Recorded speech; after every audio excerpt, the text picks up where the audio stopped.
क्या आपने कभी सोचा है कि जब इंसान की सांसें धीरे धीरे रुकने लगती है तब उसके आसपास कौन सी आवाज़ होनी चाहिए? क्या उस समय रोना चिल्लाना सही है या भगवान का नाम लेना?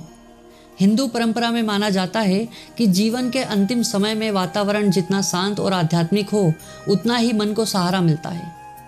इसलिए आज हम जानेंगे कि मृत्यु के समय घर में कौन सा मंत्र चलाना या बोलना शुभ माना जाता है और आखिर क्यों अंतिम समय में भगवान का नाम इतना महत्वपूर्ण बताया गया है। सनातन परंपरा में भगवान के नाम का स्मरण जीवन के हर पड़ाव पर महत्वपूर्ण माना गया है, लेकिन अंतिम समय में इसका महत्व और भी बढ़ जाता है। ऐसे समय में व्यक्ति के आसपास तेज आवाज़, रोना धोना और घबराहट का माहौल बनाने के बजाय शांत वातावरण रखना बेहतर माना जाता है। अगर परिवार की परंपरा और व्यक्ति की श्रद्धा अनुमति दे तो धीमी आवाज में ओम नमो भगवते वासुदेवाय मंत्र का जाप या श्रवण कराया जा सकता है। यह भगवान विष्णु को समर्पित एक प्रसिद्ध मंत्र है और वैष्णव परंपरा में इसका विशेष महत्व है। इसके अलावा ओम नमः शिवाय का शांत जाप भी किया जा सकता है। भगवान शिव को स्मरण करते हुए यह मंत्र बोलना अनेक शिव भक्तों की आध्यात्मिक साधना का हिस्सा है।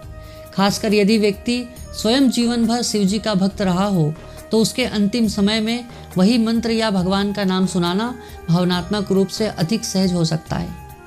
और अगर परिवार वैष्णव परंपरा का पालन करता है तो हरे राम राम राम हरे हरे, हरे कृष्ण कृष्ण कृष्ण हरे हरे का धीमे स्वर में कीर्तन भी किया जा सकता है।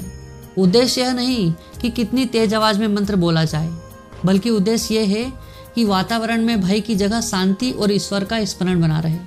धार्मिक ग्रंथों में विशेष रूप से भगवान के नाम के स्मरण को अत्यंत महत्वपूर्ण माना गया है। श्रीमद् भागवत गीता में भगवान श्री कृष्ण कहते हैं कि जो व्यक्ति अंतिम समय में उनका स्मरण करते हुए शरीर त्यागता है वह उनके भाव को प्राप्त होता है। इसलिए अंतिम समय में सबसे महत्वपूर्ण बात केवल कोई एक मंत्र नहीं बल्कि मन को भगवान की ओर लगाना है। अगर व्यक्ति बोलने की स्थिति में नहीं है तो उस पर मंत्र बोलने का दबाव नहीं डालना चाहिए। परिवार का कोई सदस्य उसके पास बैठकर धीरे धीरे भगवान का नाम ले सकता है, जैसे राम राम, ओम नमः शिवाय, या व्यक्ति जिस देवी देवता को जीवन भर मानता आया हो उनका नाम। कई बार अंतिम समय में परिचित आवाज और प्रिय भगवान का नाम व्यक्ति को भावनात्मक शांति दे सकता है। एक और बात बेहद जरूरी है कि मृत्यु के समय घर में अनावश्यक शोर, बहस या घबराहट का माहौल न बनाएं।